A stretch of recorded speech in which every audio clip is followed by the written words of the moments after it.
شرعاً جن جانوروں کی قربانی کرنا درست نہیں ہے، جس جانور کی زبان کٹی ہوئی ہو جس کی وجہ سے وہ چارہ گھاس وغیرہ نہ کھا سکے تو اس کی قربانی درست نہیں۔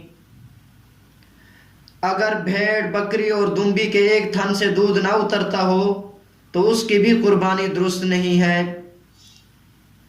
اگر بھینس، گائے، اونٹنی وغیرہ کے 2 تھنوں سے دودھ نہ اترتا ہو تو اس کی بھی قربانی درست نہیں ہے۔ اسی طرح جس جانور کا تھن کٹا ہوا ہو یا اس طرح زخمی ہو کہ بچہ کو دودھ نہ پلا سکے تو اس کی بھی قربانی درست نہیں ہے، اور جس جانور کا مرض ظاہر ہو اس کی بھی قربانی درست نہیں ہے۔ اونٹنی، گائے، بھینس کے اندر ایک تھن خشک ہو جانے پر تو قربانی جائز ہوتی ہے، لیکن 2 تھن خشک ہو جائیں یا کٹ جائیں تو قربانی جائز نہیں۔ خنثی بکرے کی قربانی درست نہیں ہے۔ عیب دار جانور کی قربانی جائز نہیں، لیکن اگر ذبح کے وقت تڑپنے، کودنے سے عیب دار ہو گیا تو اس میں کچھ مذائقہ نہیں ہے۔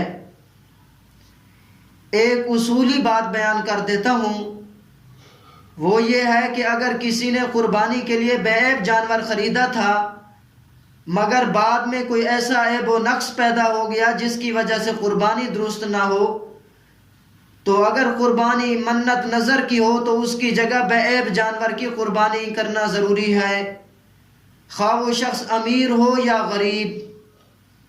اور اگر قربانی نظر کی نہ ہو تو غریب کے لیے اس عیب دار جانور کی قربانی کر دینا کافی ہے، اور امیر پر اس کی جگہ دوسرے بے عیب جانور کی قربانی کرنا ضروری ہے۔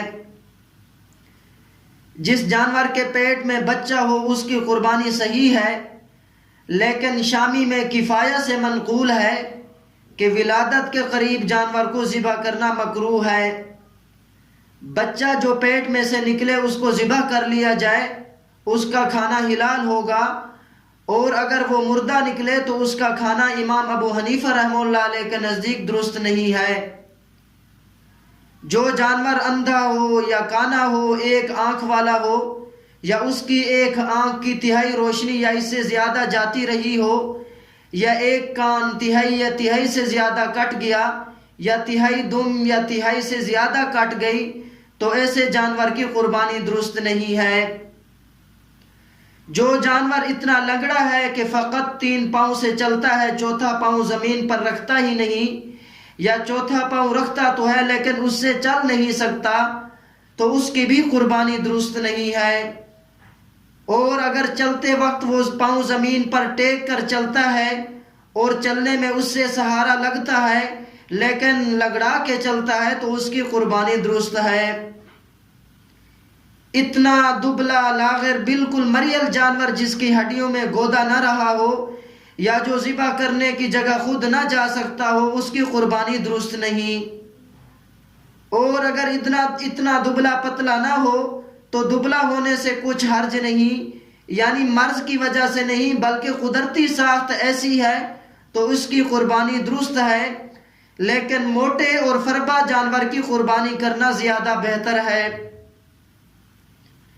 جس جانور کے دانت بالکل نہ ہوں اس کی قربانی درست نہیں۔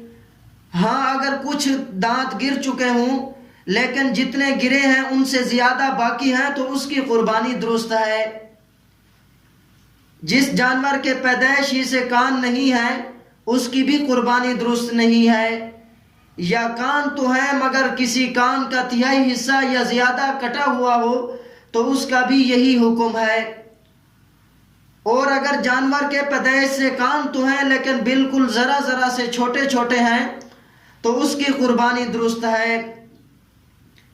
جس جانور کے پیدائش سے سینگ نہیں یا سینگ تو تھے مگر ٹوٹ گئے اس کی قربانی درست ہے، البتہ اگر سینگ بالکل جڑ سے ٹوٹ گئے ہوں تو پھر قربانی کرنا درست نہیں ہے۔ جس جانور کے سینگ نہ ہوں یا ٹوٹ گئے ہوں یا اوپر کا خول اتر گیا ہو اس کی قربانی درست ہے۔